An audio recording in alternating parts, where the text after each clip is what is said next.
Praise the Lord. Hallelujah. മിഖായുടെ പുസ്തകത്തിൽ 7-ാമത്തെ അധ്യായത്തിൽ 7-ാമത്തെ വചനം നമ്മളിങ്ങനെയാണ് വായിക്കുന്നത്: ഞാൻ കർത്താവിലേക്ക് കണ്ണുകൾ ഉയർത്തും, എൻ്റെ രക്ഷകനായ ദൈവത്തിന് വേണ്ടി ഞാൻ കാത്തിരിക്കും, എൻ്റെ ദൈവം എൻ്റെ പ്രാർത്ഥന കേൾക്കും. Praise the Lord. നമുക്ക് പ്രത്യാശയുണ്ടെങ്കിലേ കാത്തിരിക്കാനായിട്ട് സാധിക്കും. ഒരാൾ വരും എന്ന പ്രതീക്ഷയുണ്ടെങ്കിൽ ആ വ്യക്തിക്ക് വേണ്ടി കാത്തിരിക്കും. ഒരാൾ തരുമെന്ന് ഉറപ്പുണ്ടെങ്കിൽ അതിനുവേണ്ടി നമ്മൾ കാത്തിരിക്കും. പ്രതീക്ഷയില്ലെങ്കിൽ കാത്തിരിക്കാനായിട്ട് സാധിക്കുകയില്ല. അപ്പം ദൈവത്തിന് വേണ്ടി എത്ര നാൾ വേണമെങ്കിലും കാത്തിരിക്കാൻ നമുക്ക് സാധിക്കുന്നത് അവനിലുള്ള ഉറപ്പാണ്. മിക്ക പറയുകയാണ്, എൻ്റെ ദൈവം എൻ്റെ പ്രാർത്ഥന കേൾക്കും. നല്ല ഉറപ്പുണ്ട്. അതുകൊണ്ട് ഞാൻ അവന് വേണ്ടി കാത്തിരിക്കും. Praise the Lord. ഞാൻ കർത്താവിലേക്ക് കണ്ണുകൾ ഉയർത്തും. നമ്മുടെ ജീവിതത്തിൽ പ്രശ്നങ്ങൾ ഉണ്ടാകുമ്പോൾ, ബുദ്ധിമുട്ടുകളിലൂടെ കടന്നു പോകുമ്പോൾ, പ്രതിബന്ധങ്ങൾ വരുമ്പോൾ, വേദനയെ അഭിമുഖീകരിക്കേണ്ടി വരുമ്പോൾ, അതിൽ നിന്ന് രക്ഷപ്പെടാനുള്ള വഴി കണ്ണുകൾ ഉയർത്തുക എന്നുള്ളതാണ്. കണ്ണുകൾ പലപ്പോഴും നമുക്ക് സംഭവിക്കുന്ന അബദ്ധം എന്താണ്? ഒരു ബുദ്ധിമുട്ടുണ്ടായാൽ നമ്മുടെ കണ്ണുകൾ എപ്പോഴും ആ ബുദ്ധിമുട്ടിലേക്ക് തന്നെയായിരിക്കും. നമ്മുടെ മനസ്സ് എപ്പോഴും ഫോക്കസ് ചെയ്യുന്നത് ആ ബുദ്ധിമുട്ടിലേക്കാണ്. ഒരാളിൽ നിന്നൊരു വിഷമമുണ്ടായാൽ നമ്മളുടെ നോട്ടം പിന്നെ എപ്പോഴും ആ വ്യക്തിയിലേക്ക് തന്നെയായിരിക്കും. കഷ്ടതകളിലൂടെ കടന്നു പോകുമ്പോൾ നമ്മുടെ കണ്ണുകൾ എപ്പോഴും കഷ്ടതയെ നോക്കിക്കൊണ്ടിരിക്കും. ഇതാണ് പിശാച് നമ്മളുടെ ജീവിതത്തിൽ പ്രശ്നങ്ങൾ ഉണ്ടാക്കുന്നതിലൂടെ ലക്ഷ്യമിടുന്ന ഒരു വഴി. ഇതാണ് നമ്മുടെ മനസ്സ് ദൈവത്തിലേക്ക് ഉയർത്താതെ തടയുക എന്നുള്ളതാണ് പിശാചിൻ്റെ ലക്ഷ്യം. അപ്പോൾ എനിക്കൊരാളിൽ നിന്നൊരു വിഷമമുണ്ടായി, ഞാൻ എപ്പോഴും ആ ആളെക്കുറിച്ചും ആ വിഷമത്തെക്കുറിച്ചും തന്നെ ചിന്തിച്ചു കൊണ്ടിരിക്കുമ്പോൾ പിശാച് വിജയിച്ചു. കാരണം എനിക്ക് എൻ്റെ മനസ്സിനെ ഉയർത്താൻ പറ്റുന്നില്ല, എൻ്റെ കണ്ണുകളെ ഉയർത്താൻ പറ്റുന്നില്ല. അപ്പോൾ അനേക വ്യക്തികൾ സന്തോഷമില്ലാത്തവരായി, ദുഃഖിതരായി, പലപ്പോഴും ഡിപ്രഷന് പോലും വിധേയപ്പെട്ടു പോകുന്നതിൻ്റെ കാരണം അവരുടെ ജീവിതത്തിൽ ഒരുപാട് പ്രശ്നങ്ങളുള്ളത് കൊണ്ടല്ല. അവർക്കുള്ളതിനേക്കാൾ വലിയ പ്രശ്നങ്ങളുള്ള മനുഷ്യർ ജീവിതത്തിൽ സന്തോഷമുള്ളവരായി ജീവിക്കുന്നുണ്ട്. പക്ഷെ എന്താണ് കുഴപ്പം? നമ്മളെപ്പോഴും പ്രശ്നങ്ങളിലേക്ക് നോക്കിക്കൊണ്ടിരിക്കുമ്പോൾ നമ്മുടെ സന്തോഷം കെട്ടുപോകുന്നു, നമ്മൾ തളർന്നു പോകുന്നു, നമ്മൾ ശൂന്യതയിലേക്ക് പോവുകയാണ് ചെയ്യുന്നത്. മനുഷ്യൻ സൃഷ്ടിക്കപ്പെട്ടിരിക്കുന്നത് ദൈവ സാന്നിധ്യത്തിൽ ജീവിക്കാൻ വേണ്ടിയാണ്.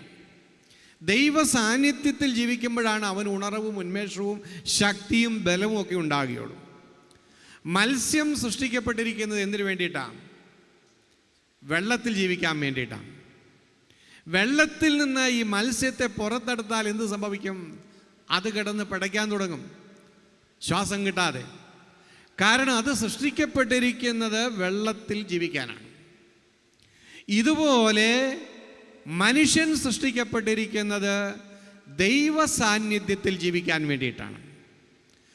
അപ്പോൾ അവൻ ദൈവ സാന്നിധ്യത്തിൽ നിന്ന് പുറത്തായി കഴിഞ്ഞാൽ, ദൈവ സാന്നിധ്യം നഷ്ടപ്പെട്ടാൽ കരയ്ക്ക് പിടിച്ചിട്ട മത്സ്യം പിടയ്ക്കുന്നത് പോലെ അവൻ്റെ ആത്മാവ് പിടയ്ക്കാൻ തുടങ്ങും. സ്വസ്ഥതയുണ്ടാകുകയില്ല, ഇരിക്കപ്രതിയില്ലായ്മ.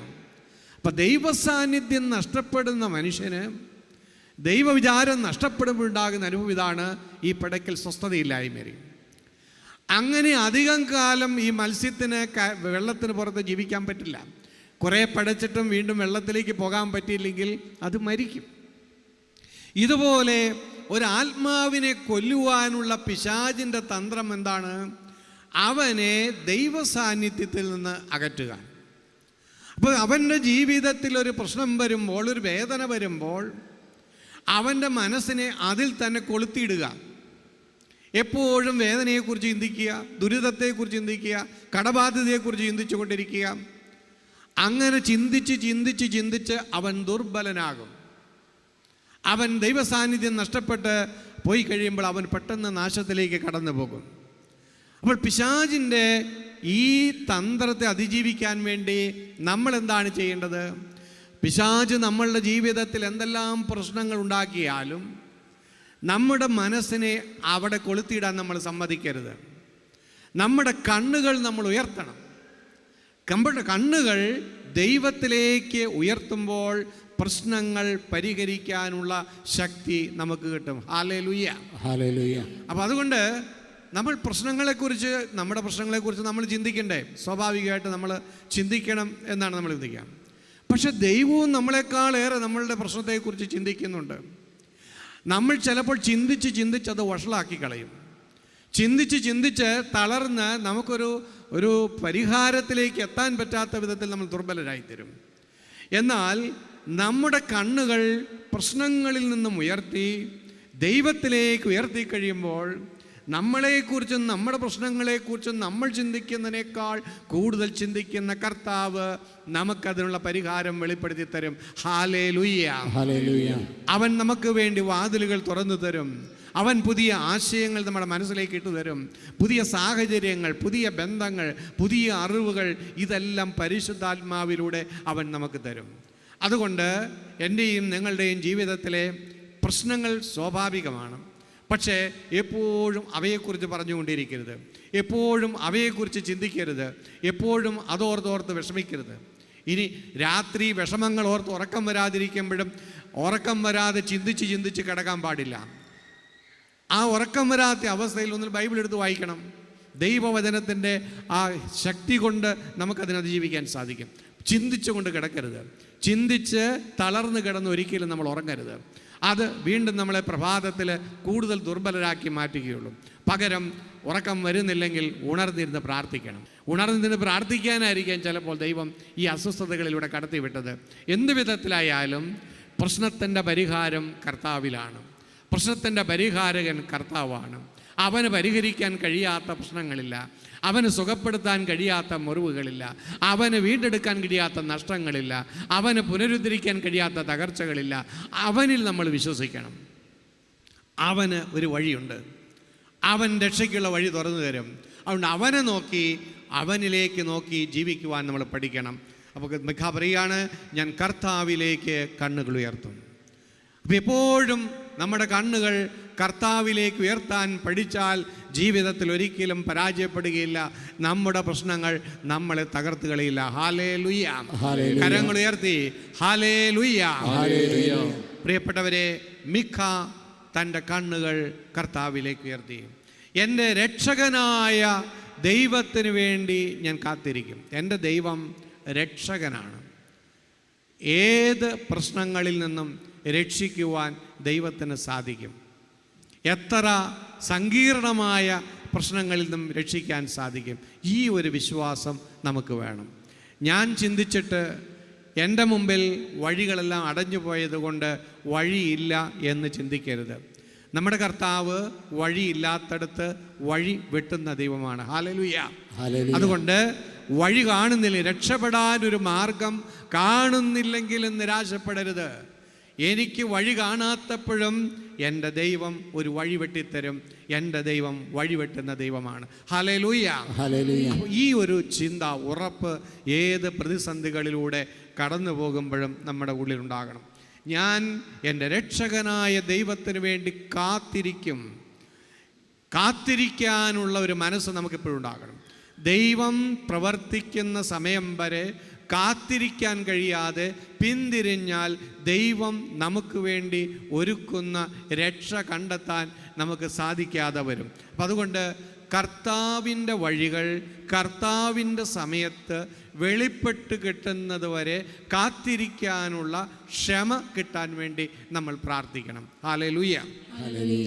ലൂക്കായുടെ സുവിശേഷത്തിൽ 1-ാമത്തെ അധ്യായത്തിൽ 13-ാമത്തെ വചനത്തിൽ അവിടെ സക്കറിയ പുരോഹിതൻ ദേവാലയത്തിൽ ധൂപം അർപ്പിക്കാൻ വേണ്ടി നിയോഗിക്കപ്പെടുകയാണ്. സക്കറിയ വൃദ്ധനായി വാർദ്ധക്യത്തിലാണ് ജീവിക്കുന്നത്. അങ്ങനെ ദേവാലയത്തിൽ ധൂപം അർപ്പിച്ചുകൊണ്ടിരുന്നപ്പോൾ ധൂപപീഠത്തിൻ്റെ വലത്ത് ഭാഗത്ത് പെട്ടെന്ന് ദൈവത്തിൻ്റെ ഒരു ദൂതൻ പ്രത്യക്ഷപ്പെട്ടു. സക്കറിയ അസ്വസ്ഥനായി ഭയപ്പെട്ടു. അത് കണ്ട് മാലാഖ പറഞ്ഞു, സക്കറിയ, നീ ഭയപ്പെടേണ്ട, നിന്റെ പ്രാർത്ഥന കേട്ടിരിക്കുന്നു. നിന്റെ ഭാര്യ എലിസബത്ത് ഗർഭം ധരിച്ച് നിനക്ക് ഒരു പുത്രൻ ജനിക്കും. അവന് നീ യോഹന്നാൻ എന്ന് പേരിടണം. നിനക്ക് സംതൃപ്തിയും സന്തോഷവും ഉണ്ടാകും. അവൻ ദൈവത്തിൻ്റെ പ്രവാചകനായിരിക്കും. ഏലിയായുടെ തീഷ്ണതയോടും ശക്തിയോടും കൂടി അവൻ പോകും കർത്താവിന് വഴിയൊരുക്കാൻ. ഇങ്ങനെ വളരെ മനോഹരമായ ഒരു പ്രവചനം ദൈവത്തിൻ്റെ ദൂതൻ സക്കറിയായ്ക്ക് കൊടുക്കുക. പക്ഷേ ഈ പ്രാർത്ഥന കേട്ടിരിക്കുന്നു എന്ന് പറഞ്ഞിട്ടും പ്രാർത്ഥിച്ച സക്കറിയായ്ക്ക് ഒരു വിശ്വാസം വരുന്നില്ല. സക്കറിയായ്ക്ക് ഈ സന്ദേശം സ്വീകരിക്കാൻ സാധിച്ചില്ല. അതിൻ്റെ കാരണം എന്താണ്? സക്കറിയായും എലിസബത്തും വിവാഹിതരായപ്പോൾ സ്വാഭാവികമായും ആ നാളുകളിൽ ഒരു കുഞ്ഞിന് വേണ്ടി ആഗ്രഹിച്ചിട്ടുണ്ടാകാം. അങ്ങനെ ഒരു കുഞ്ഞിനെ കിട്ടാതെ വന്നപ്പോൾ അവർ തീർച്ചയായും ദൈവത്തിൻ്റെ മുമ്പിൽ മക്കൾക്ക് വേണ്ടി പ്രാർത്ഥിച്ചു. 1 വർഷമല്ല, 2 വർഷമല്ല, 3 വർഷമല്ല, 4 വർഷമല്ല, ഒരുപാട് വർഷം പ്രാർത്ഥിച്ച് കാത്തിരുന്നു. പക്ഷേ കുട്ടിയുണ്ടായില്ല. കുറേ കഴിഞ്ഞപ്പോൾ ഇവർ ആ പ്രാർത്ഥന മറന്നുപോയി. കാരണം ഇവർ വാർദ്ധക്യത്തിലേക്ക് എത്തി. ഇനി ഒരു കുഞ്ഞിന് വേണ്ടി കാത്തിരിക്കുന്നതിൽ അർത്ഥമില്ല. ഇനി അങ്ങനെ പ്രതീക്ഷിച്ചിരിക്കുന്നത് മണ്ടത്തരാം. അത് അതിസ്വാഭാവികമായ ഒന്നാണ്. അതുകൊണ്ട് അനേക വർഷം അവർ പ്രാർത്ഥിച്ച പ്രാർത്ഥന സക്കറിയ മറന്നുപോയി. പക്ഷെ ദൈവം മറന്നിരുന്നില്ല. സക്കറിയായുടെയും എലിസബത്തിൻ്റെയും ആദ്യത്തെ പ്രാർത്ഥന തന്നെ സ്വർഗം സ്വീകരിച്ചിരുന്നു. പക്ഷെ ഈ പ്രാർത്ഥനയ്ക്ക് ഉത്തരം കിട്ടിയത് അനേക വർഷങ്ങൾക്ക് ശേഷം വാർദ്ധക്യത്തിലെത്തിയപ്പോഴാണ്. അപ്പോൾ ഇത് യാഥാർത്ഥ്യമാകുമോ ഇല്ലയോ എന്നുള്ള സംശയം സക്കറിയായ്ക്കുണ്ടായി. അതുകൊണ്ട് ദൈവത്തിൻ്റെ ദൂതൻ പറഞ്ഞു, യഥാകാലം പൂർത്തീകരിക്കപ്പെടേണ്ട ഈ സന്ദേശം നീ വിശ്വസിക്കാത്തത് കൊണ്ട് അത് പൂർത്തീകരിക്കപ്പെടുന്നവരെ നിനക്ക് സംസാരിക്കാൻ കഴിയില്ല, നീ മൂകനായിരിക്കും എന്ന് പറയുന്നുണ്ട്. അപ്പം സക്കറിയ ഒരു കാലഘട്ടത്തിൽ തീഷ്ണതയോടെ പ്രാർത്ഥിച്ച പ്രാർത്ഥനയ്ക്കാണ് ഉത്തരം കിട്ടിയത്. പക്ഷെ ഒരുപാട് കാലം കഴിഞ്ഞതുകൊണ്ട് ആ ഉത്തരം കേട്ടപ്പോൾ ഉത്തരം കിട്ടിയിട്ടും ഒരു സന്തോഷം അവന് കിട്ടിയില്ല. കാരണം ഒരുപാട് കാലം ഇതിനിടയിൽ കടന്നുപോയി. അപ്പോൾ പ്രിയപ്പെട്ടവരെ, നമ്മൾ വർഷങ്ങൾക്ക് മുമ്പൊക്കെ ചില പ്രാർത്ഥനകൾ പ്രാർത്ഥിച്ചത് കുറേ കാലം കഴിഞ്ഞപ്പോൾ ആ പ്രാർത്ഥനയൊക്കെ ചിലപ്പോൾ നിർത്തിയിട്ടുണ്ടാകാം, മടുത്ത്. കാരണം ഇനിയിപ്പോൾ അതൊന്നും സംഭവിക്കാൻ പോകുന്നില്ല, ഇനി ഇതൊന്നും ശരിയാകാൻ പോകുന്നില്ല, ഇനി എൻ്റെ ജീവിതം ഇങ്ങനെയൊക്കെ തന്നെയായിരിക്കും, ഇനി മക്കൾ രക്ഷപ്പെടാൻ പോകുന്നില്ല, ഇനി കുടുംബം രക്ഷപ്പെടാൻ പോകുന്നില്ല. ഇങ്ങനെയൊക്കെയുള്ള ഒരു നിഗമനത്തിലേക്ക് നമ്മൾ എത്തി. ആ പ്രാർത്ഥനയുടെ തീഷ്ണതയൊക്കെ പോയി ചിലപ്പോൾ കുറേ വർഷം കഴിയുമ്പോൾ പ്രാർത്ഥന തന്നെ നിർത്തിക്കളയുന്ന, പിന്നെ ഉള്ള ജീവിതത്തിലൊക്കെ അഡ്ജസ്റ്റ് ചെയ്ത് ജീവിക്കുന്ന അനുഭവങ്ങൾ ചിലപ്പോഴൊക്കെ ഉണ്ടാകാം. എന്നാൽ സക്കറിയായുടെ ജീവിതം നമുക്ക് വെളിപ്പെടുത്തി തരുന്ന ഒരു ചിന്ത ഇതാണ്: നമ്മുടെ ഒരു പ്രാർത്ഥനയും ദൈവം കേൾക്കാതിരിക്കുന്നില്ല. എന്നാൽ കർത്താവ് നമുക്ക് ഉത്തരം നൽകുന്ന സമയം, ഉത്തരം നൽകുന്ന രീതി അതൊക്കെ വളരെ വ്യത്യസ്തമായിരിക്കും. അതുകൊണ്ട് കർത്താവിന് നമ്മുടെ ജീവിതത്തിൽ ഇടപെടാൻ സമയം വൈകിയിട്ടില്ല. കർത്താവിൻ്റെ സമയത്തിന് ഒരവസാനം ഇല്ല. നമുക്കറിയാം, ലൂക്കായുടെ സുവിശേഷം 7-ാം അധ്യായം 11 വചനങ്ങളിൽ നായീനിലെ വിധവയുടെ കഥ നമ്മൾ വായിക്കുന്നുണ്ട്. നായീനിലെ വിധവ അവൾ ഭർത്താവില്ലാത്തവളാണ്. അവൾക്ക് ഒരേ ഒരു പുത്രനെ ഉണ്ടായിരുന്നുള്ളൂ. ആ പുത്രൻ മരിച്ചു. അതോടുകൂടി അവളുടെ ജീവിതത്തിൻ്റെ എല്ലാ പ്രതീക്ഷകളും മരിക്കുകയാണ്, സ്വപ്നങ്ങളും മരിക്കുകയാണ്. അവൾ ഇതുവരെയും ജീവിച്ചതിന് അർത്ഥമില്ലാതാകുകയാണ്, ഇനിയും ജീവിക്കുന്നതിന് അർത്ഥമില്ലാതായി. അങ്ങനെ പ്രതീക്ഷിക്കാൻ ഒന്നുമില്ലാത്ത അവസ്ഥയിൽ ശവസംസ്കാരത്തിന് വേണ്ടി ഈ ചെറുപ്പക്കാരൻ്റെ മൃതശരീരം പുറത്തേക്ക് കൊണ്ടുപോകുമ്പോഴാണ് ഈശോ നൈൻ പട്ടണത്തിലേക്ക് കടന്നു വരുന്നത്. ഈശോ അത്ഭുതങ്ങൾ പ്രവർത്തിച്ചതൊക്കെ അവരാവശ്യപ്പെട്ടിട്ടോ ആരെങ്കിലും റെക്കമെൻഡ് ചെയ്തിട്ടൊക്കെയാണ്. പക്ഷേ ആരും പറയാതെ, ആരും ആവശ്യപ്പെടാതെ ഈശോ ചെയ്ത ചുരുക്കം ചില അത്ഭുതങ്ങളിൽ ഒന്നാണ് നായിനിലെ ഈ വിധവയുടെ മകനെ ഉയർപ്പിക്കുന്നത്. അവളുടെ കണ്ണുനീര് കണ്ട് അവന് മനസ്സലിഞ്ഞു എന്നാണ് തിരുവചനത്തിൽ നമ്മൾ വായിക്കുന്നത്. ആരും ഒന്നും പറഞ്ഞില്ല, ആരും ഇങ്ങനൊരു ആവശ്യം യേശുവിൻ്റെ മുമ്പിൽ കൊണ്ടുവന്നില്ല. എന്നാൽ അവളുടെ കണ്ണുനീര് കണ്ട് യേശു മനസ്സലിവുള്ളവനായി മാറി. അവൻ അവളെ ആശ്വസിപ്പിച്ചു, കരയാതിരിക്കുക എന്ന് പറഞ്ഞിട്ട് അവൻ ശവമഞ്ചത്തിലേക്ക് പോയി ആ ശവമഞ്ചത്തെ തൊട്ടു. അപ്പോൾ ആ മഞ്ചം വഹിച്ചിരുന്നവരവിടെ നിന്നു. അവൻ മരിച്ച യുവാവിനോട് പറഞ്ഞു, യുവാവെ എഴുന്നേൽക്കുക, അവൻ ജീവനുള്ളവനായി എഴുന്നേറ്റു. നമ്മൾ ധാരാളം വായിച്ചിട്ടുള്ള ബൈബിൾ ഭാഗമാണിത്. ആർക്കും പ്രതീക്ഷിക്കാൻ കഴിയാത്ത സമയത്താണ് ദൈവം ഇടപെട്ടത്. ഒരിക്കലും ഈ വിധവ വിചാരിച്ചില്ല ഇനി എനിക്കൊരു ജീവിതമുണ്ടെന്ന്, ഇനി എനിക്ക് പ്രതീക്ഷയ്ക്ക് വകയുണ്ടെന്ന് ഒരിക്കലും ചിന്തിക്കാൻ ആ വിധവയ്ക്ക് കഴിയുമായിരുന്നില്ല. സകലതും തകർന്നുവെന്ന് ചിന്തിച്ചപ്പോൾ, ഇനി ദൈവത്തിന് പോലും എൻ്റെ ജീവിതത്തിൽ ഒന്നും ചെയ്യാനില്ല എന്ന് കരുതിയപ്പോഴാണ് ദൈവം കടന്നു വന്ന് നഷ്ടപ്പെട്ടതെല്ലാം തിരിച്ചു കൊടുത്ത് പുതിയൊരു സ്വപ്നം ആ നായിനിലെ വിധവയ്ക്ക് കൊടുത്തത്. പ്രിയപ്പെട്ടവരെ, നമ്മുടെ ദൈവം അതാണ്. നമ്മുടെ ദൈവത്തിന് ഒരിക്കലും സമയം വൈകിട്ടില്ല. നമ്മുടെ ദൈവത്തിന് എപ്പോൾ വേണമെങ്കിലും പ്രവർത്തിക്കാം. നീ വിചാരിക്കും ഇനി നിനക്കൊരു നല്ല ജീവിതമുണ്ടാകില്ല, ഇത്രയും പ്രായമായി, ഇത്രയും കാലം അധ്വാനിച്ചു കഷ്ടപ്പെട്ടു, ഒരു പുരോഗതി ഉണ്ടായില്ല, ഇനിയിപ്പോൾ എന്ത്, അങ്ങനെയൊക്കെ ചിന്തിക്കുന്നുണ്ടാകാം. ആ ചിന്തകളെല്ലാം മാറ്റണം. എൻ്റെ ദൈവത്തിന് ഒരു നിമിഷം മതി എൻ്റെ ജീവിതത്തിലേക്ക് ഇറങ്ങി വരാൻ. അവന് സമയം വൈകിയിട്ടില്ല എന്ന സത്യം നമ്മൾ തിരിച്ചറിയണം. അപ്പോസ്തല പ്രവർത്തികൾ 12-ാം അധ്യായത്തിൽ പത്രോസ് കാരാഗ്രഹത്തിലായിരിക്കുന്ന ആ രംഗം നമ്മളൊക്കെ വായിച്ചിട്ടുള്ളതാണ്. യാക്കോബ് ശ്ലീഹായെ ഹെരോദോസ് വധിച്ചു. യഹൂദർക്ക് അത് വളരെ സന്തോഷകരമായി. അപ്പോൾ യഹൂദരെ പ്രസാദിപ്പിക്കാൻ വേണ്ടി, സന്തോഷിപ്പിക്കാൻ വേണ്ടി ഹെരോദോസിൻ്റെ മനസ്സിൽ ഒരു പുതിയ ഐഡിയ വന്നു, പത്രോസിനെയും പിടിച്ചു കൊല്ലുക. അപ്പോൾ യഹൂദർക്ക് തന്നോട് വലിയ സ്നേഹമായിരിക്കും. അങ്ങനെ ജനത്തെ പ്രസാദിപ്പിക്കാമെന്ന് കരുതി പത്രോസിനെ പിടിച്ച് ജയിലിലിട്ടു. അത് പെസഹ തിരുനാളിൻ്റെ കാലഘട്ടമായിരുന്നു. അതുകൊണ്ട് പെസഹ കഴിഞ്ഞതിന് ശേഷം പത്രോസ് ലീഹായെ പുറത്തു കൊണ്ടുവന്ന് വിചാരണ ചെയ്ത് വധിക്കാം എന്ന് കരുതി ജയിലിലിട്ടിരിക്കുകയായിരുന്നു. അങ്ങനെ ജയിലിൽ കിടക്കുന്ന പത്രോസിന് വേണ്ടി സഭ മുഴുവനും പ്രാർത്ഥിച്ചു കൊണ്ടിരുന്നു. പക്ഷെ ഒന്നും സംഭവിച്ചില്ല. ദിവസങ്ങൾ ഇങ്ങനെ കടന്നു പോയിക്കൊണ്ടിരുന്നു. ഒടുവിൽ പരസ്യ വിചാരണയ്ക്ക് പത്രോസിനെ പുറത്തു കൊണ്ടുവരാൻ നിശ്ചയിച്ച ദിവസത്തിൻ്റെ തലേ ദിവസം എത്തി. അന്നും ഒരു സംഭവവും നടന്നില്ല. അന്ന് വൈകുന്നേരമായി ആ ദിവസം തീർന്നു, ഒന്നും സംഭവിച്ചില്ല. അദ്ദേഹത്തിന് വേണ്ടി പ്രാർത്ഥിച്ചു കൊണ്ടിരുന്നവർക്കൊക്കെ ഒരുപക്ഷെ ഇനി ഒന്നും പ്രതീക്ഷിക്കാനില്ലാത്ത ഒരവസ്ഥയിലേക്ക് എത്തിയിരിക്കാം. എങ്കിലും അവർ വിശ്വാസത്തോടു കൂടി പ്രാർത്ഥിച്ചു കൊണ്ടിരുന്നത് നമ്മൾ വായിക്കുക. രാത്രിയിലും പ്രാർത്ഥിച്ചു കൊണ്ടിരിക്കുകയായിരുന്നു പത്രോസിന് വേണ്ടി. ആ രാത്രിയിൽ വധശിക്ഷ നടപ്പിലാക്കാൻ നിർദ്ദേശിച്ച ദിവസം രാത്രിയിൽ ദൈവത്തിൻ്റെ ദൂതനെ അയച്ച് പത്രോസിനെ കാരാഗ്രഹത്തിൽ നിന്ന് വിടുവിച്ചു. അത്ഭുതകരമായ വിധത്തിൽ രക്ഷപ്പെടുത്തി. അപ്പം മാനുഷികമായി ചിന്തിച്ചാൽ ഇനി നാളെ വധശിക്ഷ നടപ്പാക്കിയുള്ളൂ, ഇനി പ്രതീക്ഷിക്കാനൊന്നുമില്ല, ദൈവത്തിന് പ്രവർത്തിക്കാനുള്ള സമയം കഴിഞ്ഞു. ഇതാണ് മാനുഷികമായ ചിന്ത. എന്നാൽ ദൈവത്തിന് പ്രവർത്തിക്കുവാൻ വൈകിയിട്ടില്ല എന്ന് പത്രോസിൻ്റെ ജീവിതവും നമുക്ക് വ്യക്തമാക്കി തരികയാണ്.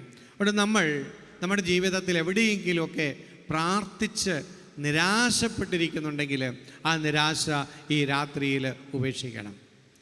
നിൻ്റെ ആദ്യത്തെ പ്രാർത്ഥന തന്നെ കർത്താവ് കേട്ടിട്ടുണ്ട്. നീ ആദ്യം പ്രാർത്ഥിച്ചപ്പോൾ തന്നെ ദൈവം നിനക്ക് ഉത്തരം നൽകാൻ തീരുമാനിച്ചിട്ടുണ്ട്. എന്നാൽ ആ ഉത്തരം സ്വീകരിക്കാൻ നിന്നെ ഒരുക്കാൻ, നിൻ്റെ വിശ്വാസത്തെ ബലപ്പെടുത്താൻ, നിൻ്റെ സാഹചര്യങ്ങളെ ക്രമീകരിക്കാൻ ദൈവം കാത്തിരിക്കുകയായിരുന്നു. ഒരുപക്ഷെ ഇന്ന് രാത്രിയായിരിക്കാം ദൈവം നമ്മുടെ പ്രാർത്ഥനകൾക്ക് ഉത്തരം നൽകുന്നത്. ഈ നൈറ്റ് വിജിലിലൂടെ ആയിരിക്കാം ദൈവം നമ്മുടെ കുടുംബത്തിലേക്ക് രക്ഷയുടെ വാതിലുകൾ തുറന്നു തരുന്നത്. അവന് ഒരിക്കലും വൈകിയിട്ടില്ല. നമുക്ക് എഴുന്നേറ്റ് നിന്നുകൊണ്ട് പ്രത്യാശയോടെ നമുക്ക് പ്രാർത്ഥിക്കാം. കഴിഞ്ഞ കാലങ്ങളിൽ പ്രാർത്ഥിച്ച് മടുത്തുപോയ ചില കാര്യങ്ങളൊക്കെ ഉണ്ട്. ഒരുപാട് കാലം പ്രാർത്ഥിച്ചു, എന്നിട്ടും മാറ്റങ്ങളൊന്നും ഉണ്ടായിട്ടില്ല. ഒരുപാട് കാലം കാത്തിരുന്നു, ഒന്നും സംഭവിച്ചില്ല. പ്രാർത്ഥിക്കാനുള്ള ആവേശം ചിലപ്പോൾ കെട്ടുപോയിട്ടുണ്ടാകാം. ഇനി പ്രാർത്ഥിച്ചിട്ട് കാര്യമില്ല എന്ന് ചിന്തിച്ചിട്ടുണ്ടായിരിക്കാം. അസാധ്യമെന്ന് നമ്മൾ തന്നെ ലേബലൊട്ടിച്ചിട്ടുണ്ടായിരിക്കാം. എന്തുമായിക്കൊള്ളട്ടെ, പ്രിയപ്പെട്ടവരെ, എലിസബത്തിൻ്റെയും സക്കറിയായുടെയും ജീവിതത്തിലേക്ക് കൃപയായി കടന്നു വന്ന ആ ദൈവത്തിൻ്റെ കാരുണ്യം ഈ രാത്രിയിൽ നമ്മുടെ കുടുംബങ്ങളെ സന്ദർശിക്കണം, നമ്മുടെ ജീവിതങ്ങളെ സന്ദർശിക്കണം. നമുക്കൊരു പുതിയ ജീവിതമുണ്ട്. ദൈവം നമ്മളെ വിളിച്ചിരിക്കുന്നത് എങ്ങനെയെങ്കിലും ജീവിച്ച് മരിക്കാനല്ല, ദൈവമക്കളെ പോലെ ജീവിക്കണം. ദൈവത്തിൻ്റെ മകനും മകളുമായി ഭൂമിയിൽ ജീവിക്കണം. അനുഗ്രഹത്തിൻ്റെ അവകാശിയായി മാറണം.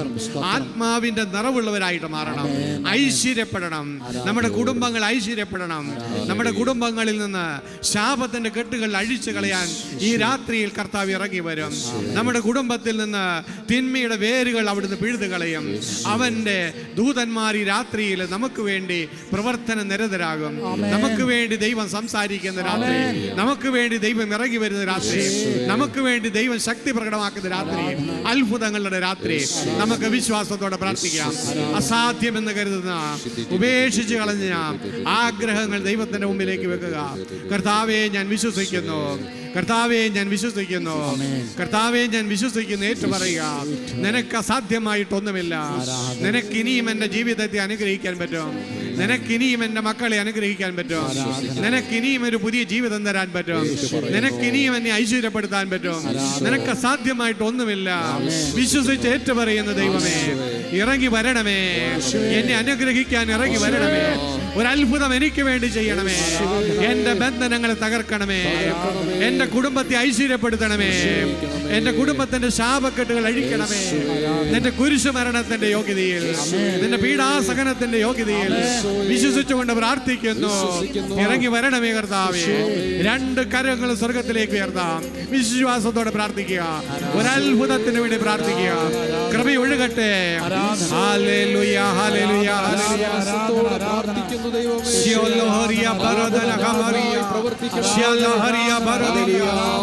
ബന്ധനമഴിയട്ടെ.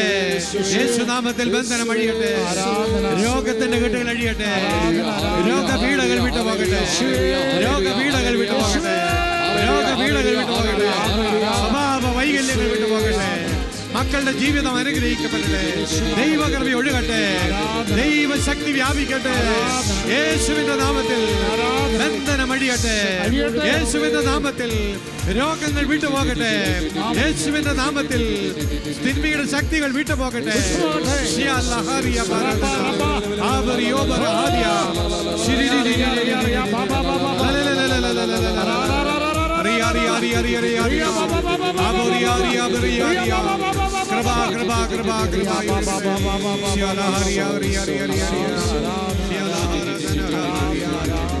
പ്രാർത്ഥിക്കാം, ആത്മാവിൽ ആരാധിക്കാം കർത്തനെ. നല്ലവൻ അവൻ വല്ലഭൻ.